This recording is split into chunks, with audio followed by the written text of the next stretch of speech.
भोला एक छोटे से मिट्टी के घर में अपनी बेटी राधिका के साथ रहता था। भोला बहुत ही गरीब किसान था।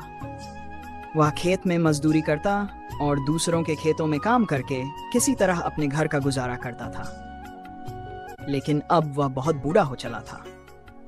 उसके शरीर में अब इतनी ताकत भी नहीं बची थी कि वह दिन भर खेत में काम कर सके। उसकी बेटी राधिका बहुत ही सुंदर और समझदार थी।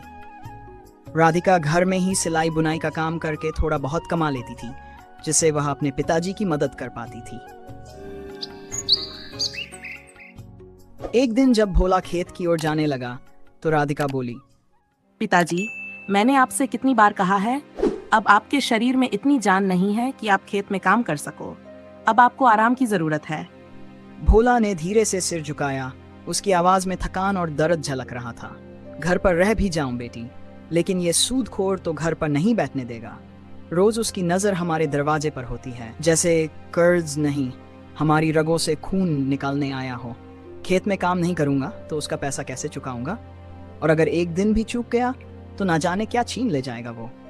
तू कहती है आराम करूं, लेकिन ये बोझ सिर पर ऐसा चढ़ गया है कि अब नींद भी कर्ज में डूबी लगती है। बाप हूं बेटी, तुझसे हिम्मत नहीं हार सकता। राधिका की आंखें भर आईं। पिताजी, आप ज्यादा परेशान ना हो, भगवान जरूर कोई रास्ता निकालेंगे। और मैं भी तो सिलाई बुनाई का काम करती हूँ।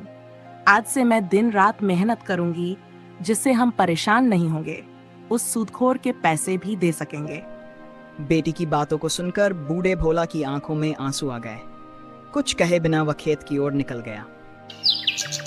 शाम को जब वह लौटा तो राधिका ने उसे खाना दिया और पास बैठकर बोली, पिताजी, आप किसी से थोड़े पैसे उधार लेकर उस सूदखोर के पैसे क्यों नहीं दे देते? भोला बोला, बेटा, बुरे वक्त में कोई रिश्ता काम नहीं आता। सारे रिश्तेदार मुंह मोड़ लेते हैं, और वैसे भी मेरे सारे रिश्तेदार खुद ही गरीब हैं। वे अपना गुजारा ही बड़ी मुश्किल से कर पाते हैं। ऐसे में मेरी क्या मदद करेंगे? मेरा कोई दोस्त या रिश्तेदार इतना अमीर नहीं है जो मुसीबत में साथ दे सके। लेकिन पिताजी, हमें कैसे भी करके उस सूदखोर के पैसे का इंतजाम करना ही होगा। वो कल अपने पैसे लेने आएगा। अगर उसे पैसे नहीं मिले तो पता नहीं हमारे साथ कैसा सुलूक करेगा। भोला अपनी गरीबी के कारण बहुत ही लाचार था। उसे समझ में नहीं आ रहा था कि वह उस सूदखोर से कैसे पीछा छुड़ाए।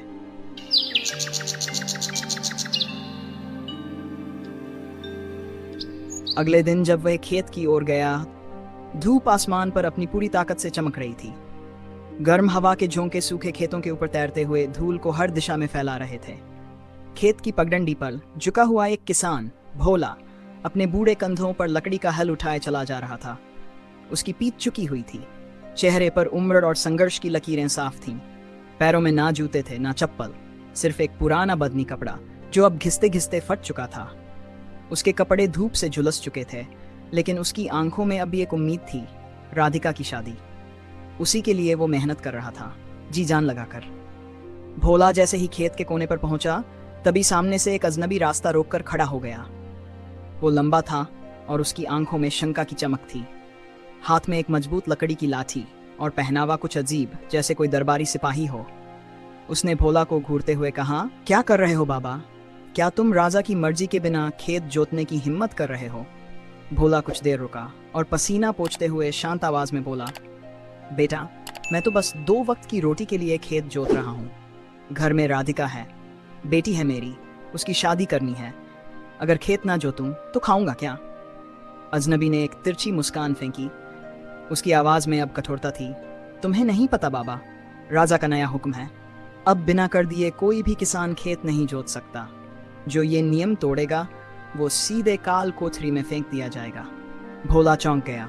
चेहरे पर हवायां उड़ने लगीं।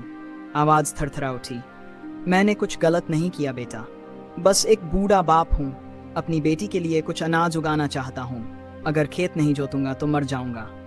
अजनबी एक कदम और आगे आया। अब उसकी आंखों में लालच चमक रहा था। अगर सजा से बचना है तो कुछ पैसे देने होंगे, वरना मैं अभी चला जाऊंगा राजा के पास और बताने में देर नहीं लगाऊंगा। भोला की आंखों में पानी भर आया। पैसे कहाँ से लाऊं बेटा? जो थोड़े बहुत थे वो सब सूदखोर ले गया ब्याज में। अब अगर उसे भी ना चुकाया तो वो मेरी जान ले लेगा। बेटा, तू ही बता मैं क्या करूं? वो आदमी कुछ देर चुप रहा। भोला की हालत देखकर उसकी आंखों में थोड़ी नरमी आई।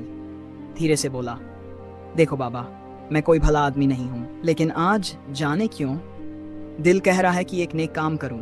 शायद भगवान मेरे पुराने गुनाहों को माफ कर दे। उसने अपनी कमर से एक छोटी सी थैली निकाली। थैली भारी थी और खुलते ही उसमें से सोने के सिक्के झलक उठे। ये लो, कुछ सिक्के उस सूदखोर को दे देना और बाकी से राधिका की शादी का इंतजाम कर लेना, लेकिन चुपचाप यहाँ से निकल जाओ। कोई और देख ले तो मुश्किल हो जाएगी। भोला की आंखों से आंसू बहने लगे। बेटा, भगवान तुझे इतना दे कि तेरा दुख कभी पास ना आए। राधिका की किस्मत तुझसे भी अच्छी हो जाए। उसने थैली कसकर पकड़ ली और कांपते पैरों से घर की ओर चल पड़ा। रास्ते में एक पेड़ की छांव में बैठा। बूढ़ा शरीर थक चुका था। हवा कुछ ठंडी लगी, आंखें भारी हुई और कब नींद आ गई पता ही नहीं चला। पर उसी वक्त पास की झाड़ियों में एक चोर छुपा बैठा था। धीरे से वह निकला, भोला की थैली उठाई और दबे पांव वहां से भाग गया। कुछ दूर जाकर उसने थैली खोली और देखते ही उसकी आंखें चमक उठी। हे भगवान, इतने सारे सोने के सिक्के! आज तो मेरी किस्मत खुल गई। अब ना बीवी भूखी सोएगी, ना बच्चे। अब तो दुनिया बदल जाएगी। वो सिक्कों को गिनता, हंसता, झूमता हुआ अपने घर की ओर भागा। उधर भोला की आंख खुली। उसने थैली की तरफ देखा, पर वह गायब थी। कुछ पल उसे कुछ समझ नहीं आया। फिर हड़बड़ाकर इधर उधर देखा, पर कोई नजर नहीं आया। फिर वो घुटनों के बल बैठ गया।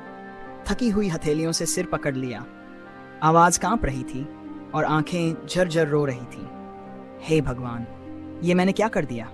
जो थोड़ी सी उम्मीद जगी थी वो भी तूने छीन ली। क्या भोला अपने वो खोए हुए सिक्के दोबारा पा सकेगा? क्या राधिका की शादी अब भी एक हकीकत बन पाएगी, या फिर किस्मत एक और खेल खेलेगी उसके साथ? जानने के लिए जरूर देखिए लालची किसान का खेल का अगला भाग। अगर ये कहानी आपके दिल को छू गई हो तो चैनल को सब्सक्राइब कर लीजिए, ताकि अगली कहानी सबसे पहले आप तक पहुंचे।